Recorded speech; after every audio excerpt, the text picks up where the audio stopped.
So now we are going in this particular lecture to assess of Pakistan as a state actor and its role in India's internal security. Role of state actor in India's internal security and the country under scanner is now Pakistan. A decade has passed since Pakistan-based militants struck the Indian financial capital of Mumbai, killing 165 people, not counting the 9 terrorists that were killed by the Indian security personnel, and creating panic amongst the city's populace. The attacks drew comparisons with the September 11, 2001 tragedy in the United States.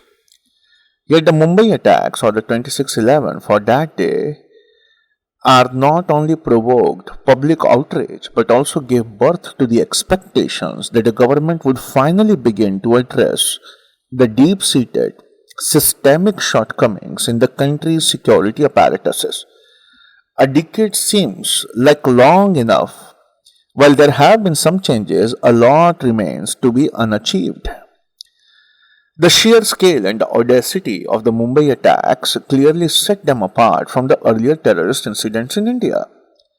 It would be a mistake, however, to suggest that those attacks were India's 9/11. To do so, it would mean ignoring issues that have allowed such horrific attacks to take place.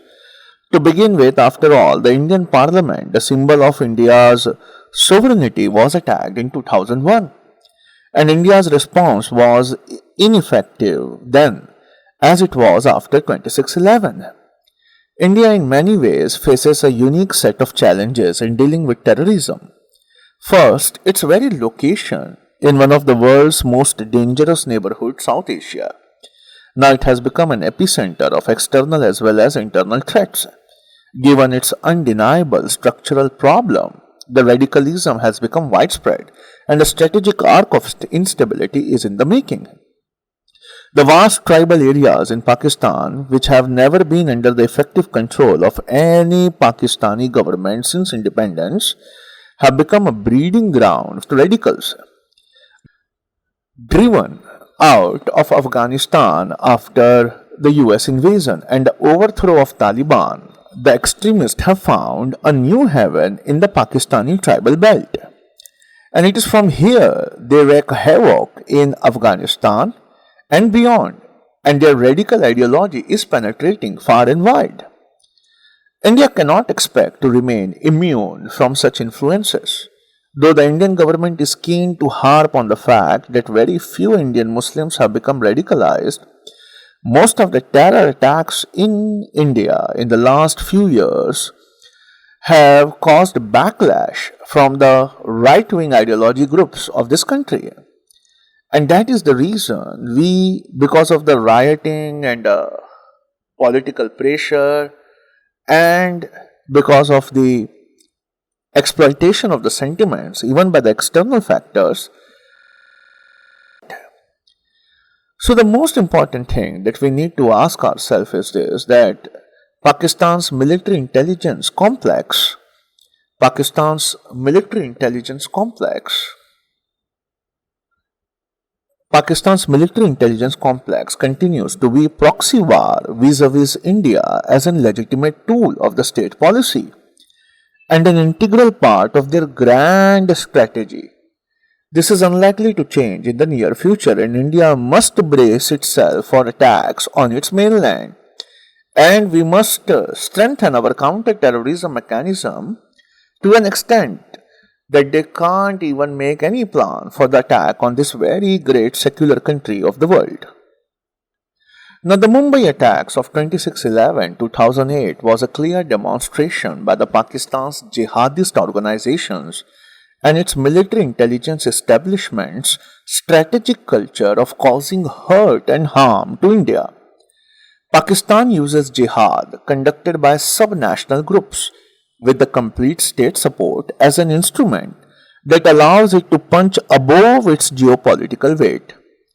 Part of the country's strategic thinking is believing in the false idea that the only way to preserve its own security is by ensuring that India is weak, defeated, or is kept in a constant state of chaos. Pakistan believes that it can achieve this imperative by supporting militant actors thereby ensuring the Pakistani state has a plausible deniability when the militant group strikes.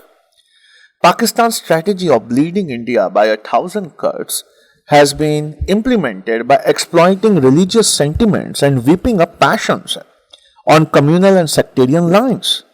Before launching its proxy war in Kashmir in 1989, Pakistan exploited the tribal areas in the northeast India and to the discontented youth in Punjab to fight for the creation of Khalistan, a new Sikh nation state.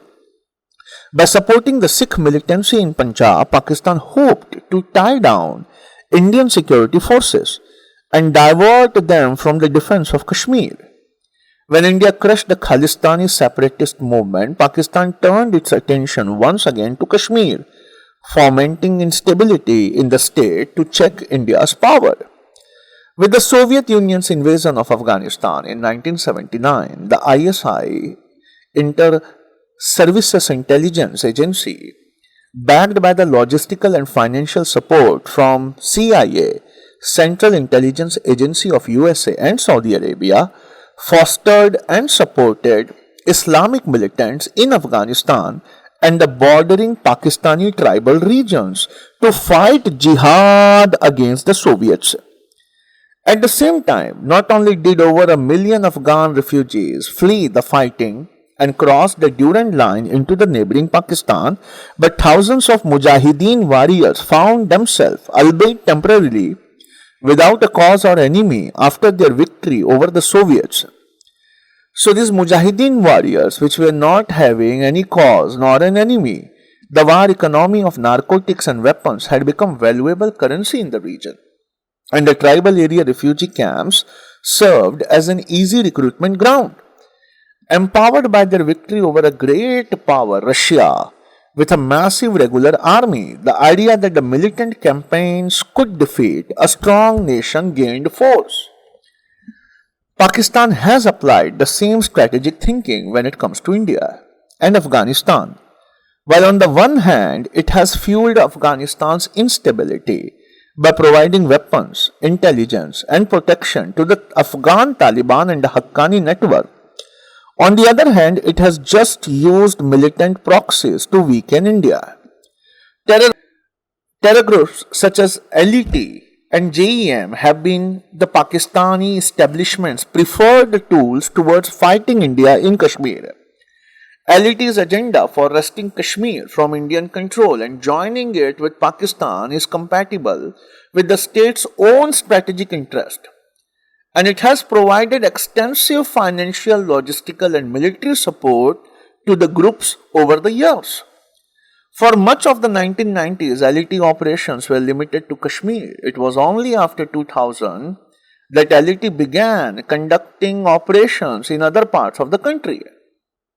Fidayeen attacks involving heavily armed militants launching large-scale attacks such as the one on the Indian Parliament in 2001 and in Mumbai in 2008 are the group's signature tactics. Militants continue to fight in what is primarily a suicide mission, killing mercilessly and maximizing damage, and in the process also getting killed, or until they are taken down by the state forces. The primary objective of the Mumbai attack was to exacerbate tension between India and Pakistan. While outright war would have not been the best case scenario for LET, the intended casualty was the ongoing India-Pakistan peace process. Every time a terrorism attack happens, the first thing to stop is the India-Pakistan peace process. And Pakistan Prime Minister and the Pakistan's Foreign Minister, Pakistani Foreign Minister Shah Mahmood Qureshi was visiting Delhi the night the attacks began, in what was seen as a sign of improving ties. When the news of attack broke, Qureshi was asked immediately to leave the country. A key feature of the coordinated attacks was their targeting of popular places frequented by the foreigners. The choice of Nariman House and the Taj and the Oberoi Hotel suggest that one of the objectives of the attack was to increase the group's stature in the jihadi community by conducting targeted killings of the West